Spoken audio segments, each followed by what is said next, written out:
महाराज की, जय बोले राम साहब पीर की, बालाजी महाराज की। उपस्थित हमारी मेड़ता की एमएलए साहिबा इंदिरा जी, लोकप्रिय प्रत्याशी भाई लालचंद जी मूर साहब, छोटे भाई विश्वविद्यालय के जमाने के मेरे साथी और पूर्व आरएलपी के प्रत्याशी बलदेव जी सांड साहब, ओमकार जी बाली जी, रावतनाथ जी और पूर्व सरपंच साहब भोमनाथ जी, सम्मानित मंच, मौजूद बुजुर्गों, नौजवान साथियों, माताओं, बहनों, प्यारे बच्चों, सबसे पहले तो मैं आपको धन्यवाद दूंगा कि आप मुझे आशीर्वाद देने के लिए यहाँ सर्व समाज सब लोग यहाँ पधारे और मैं आपको विश्वास दिलाता हूँ मेरी जहाँ भी जरूरत पड़ेगी पीठ दिखाकर नहीं भागूंगा, आगे खड़ा मिलूंगा, ये भरोसा मैं आपको दे रहा हूँ। मेरे पूर्व वक्ता बलदेव जी बाली जी ने और लालचंद जी ने पूरी बातें बताई। सरदार से पवनलाल जी लंबे समय तक राजनीति के अंदर रहे, मुख्यमंत्रियों के नजदीक भी रहे। अगर वो चाहते तो यहाँ खेत खेत सिंचाई का पानी आ सकता था, बिजली की व्यवस्थाओं में सुधार हो सकता था, 1,32,000 के 2 अलग से जीएसएस आ सकते थे, पीने का मीठा पानी आ सकता था, अस्पताल की व्यवस्था सुधर सकती थी, अलग से सरकार से विधानसभा क्षेत्र में कॉलेज आ सकते थे सरकारी। लेकिन दुर्भाग्य से उन्होंने ज्यादा काम नहीं किया और लोगों की आदत भी आप जानते हैं, एक बार कांग्रेस एक बार भाजपा, या लगातार कांग्रेस जीती, भाजपा भी जीती। राजस्थान के अंदर जो दुर्दशा राजस्थान की हुई उसके जिम्मेदारी अगर कोई लेगा तो कांग्रेस और भारतीय जनता पार्टी जिम्मेदार है, जो अपराध में राजस्थान को 1 नंबर पर लेके चली गई। आज हमारे बच्चे सुरक्षित नहीं, हमारी बेटियां सुरक्षित नहीं, थाने तहसील एम्बुलेंस सुरक्षित नहीं।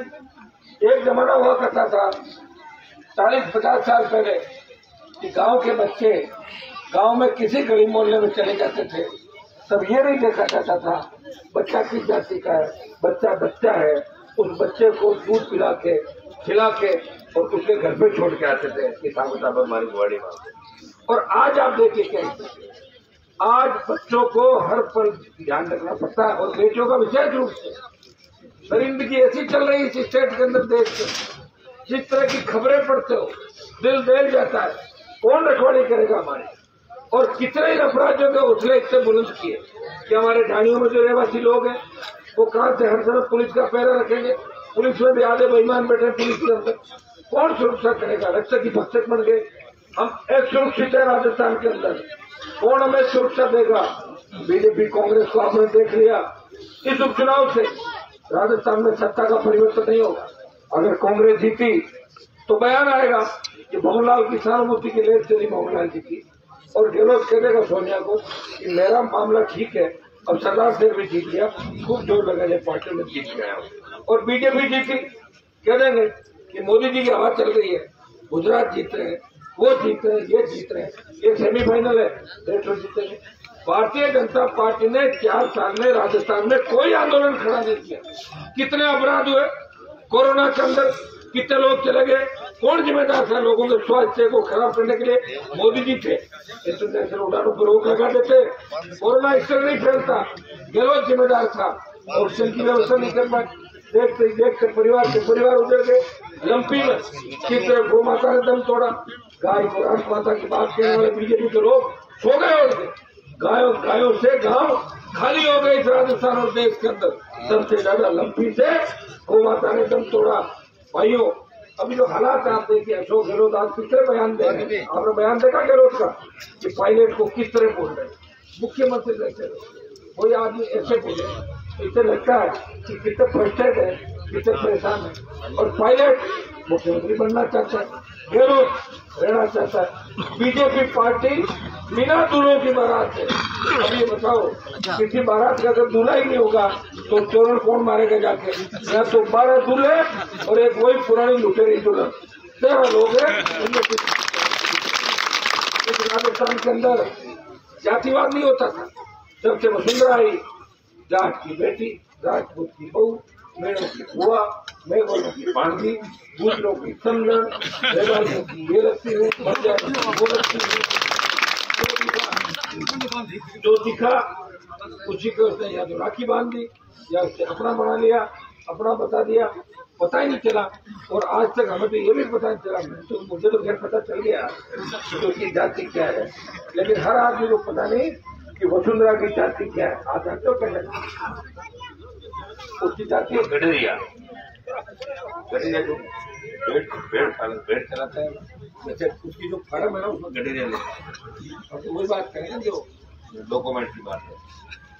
अपनी जाति छुपाने में क्या फायदा होता है, बताना चाहिए ना। हर आदमी और जो भगवान जाति रहता है जहाँ अपना जन्म हुआ, अब लोग तो मेरे को ही कहते हैं कि हनुमान जी जातिवाद फैलाते हैं। कहाँ फैलाए? मुझे नाम बताओ, मुझे कोई गाँव बताओ ऐसा कि हनुमान ने जातिवाद फैलाया।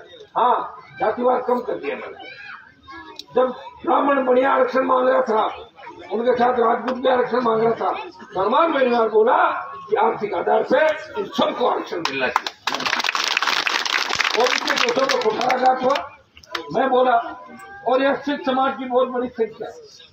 सिख हमारे ही भाई है। एक रास्ता दिखाया, गुजर समाज भी है, तो गुजर समाज को कहना चाहूंगा कि पायलट को मुख्यमंत्री बनाने के लिए हनुमान बेनीवाल पहला नेता है जो बोला कि सचिन को मुख्यमंत्री बनाओ। दोबारा बोला सरकार गिरी थी, बबरलाल जी ये तो मानेसर कैंप में थे, ये तो दूसरे सिस्टम से गए थे। मैं बीजेपी के साथ 3 विधायकों के साथ खड़ा था सरकार गिराने के अंदर। गुजर हमारे भाई है, लेकिन सिद्धों का जाटों के साथ जो रिश्ता है वो खून का रिश्ता। 99% सिद्ध वही लोग होंगे जो जाट से बने थे। किसान परिवार से हुए, हमारे समाज के गौरव है। सिद्ध वो कौम है, पंथ है जिन्होंने योग सिखाया, लड़ना सिखाया। और आज भी अगर अग्नि हाथ में कोई लेता है, धधकते अंगारों को के ऊपर कोई नाच तो नृत्य कोई करता है तो उसको मुंह में ले लेता है। वर्ल्ड का कोई वैज्ञानिक ये समझ नहीं पाया ये कौन सा मंत्र है जो आपके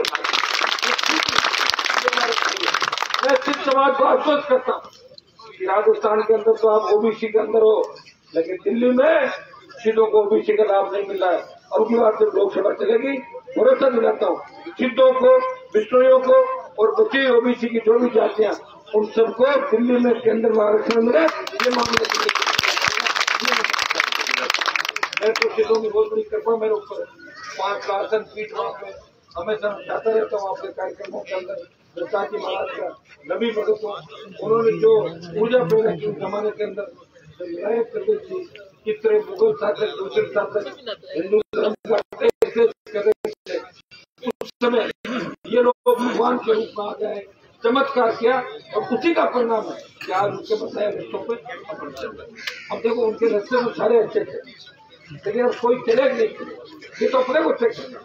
आज मेरा राजनीति के अंदर मैं देखता हूँ मेरे साथ के नेताओं को और तो हमारी महिला नेत्रियों को देखता हूँ, एक बोतल दारू पी जाती है वो। और उनका तो सिस्टम आप देखो, या तो वोट मांगते समय तो कई किसान की बेटियां और जैसे यहाँ से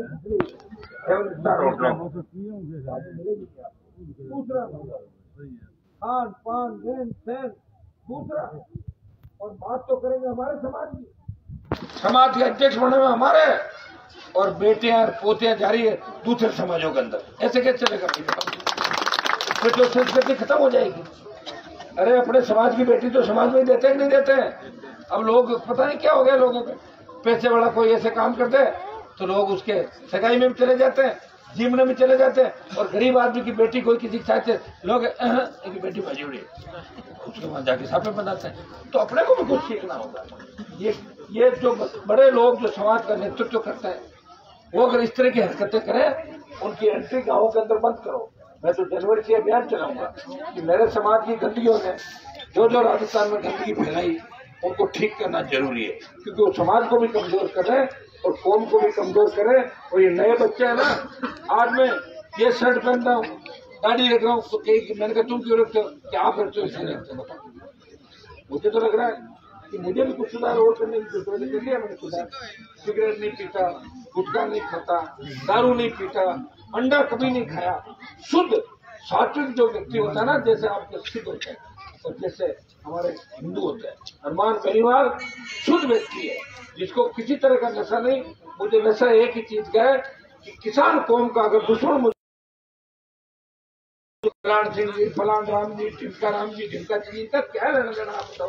अब भवनलाल जी चले गए, भवनलाल जी खुद चाहते थे कि को वोट दे दे, उनको सबसे मिल जाएंगे।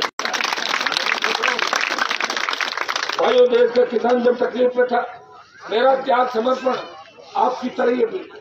देश का किसान तकलीफ में था, दिल्ली का मंत्री पद छोड़ा, सड़क पर अगर देश में किसानों के साथ कोई बैठा, वो नागौर का सांसद था, चूरू का MP नहीं था साथ में, और सिकर वाले बाबा जी थे, और झुंझुनू वाले थे, तो सारे किसान के बैठे, किसान पुत्र है। लेकिन वहाँ मोदी जी का जयकारा करना पड़ता है। मोदी जी आंख टेढ़ी कर ले, टिकट कर जाए, और टिकट कर जाए तो 3000 वोट आए। टिकट करने के बाद कितने वोट? 3000। ये तो लड़ाई मैंने लड़ी थी राजस्थान, खुद राजस्थान हनुमान बेनीवाल चाहता है। राजस्थान की शुरुआत सरकार से चुनाव के अंदर आपको अपने भाई को मजबूत करना है, जो आपके गांव में वोट की अपील करने आया है। मैं तो हमेशा आपके लिए लड़ा हूँ, कोई बच्चा भी टेलीफोन कर दे, आप देखते और सारी जातियों में लड़ता हूँ।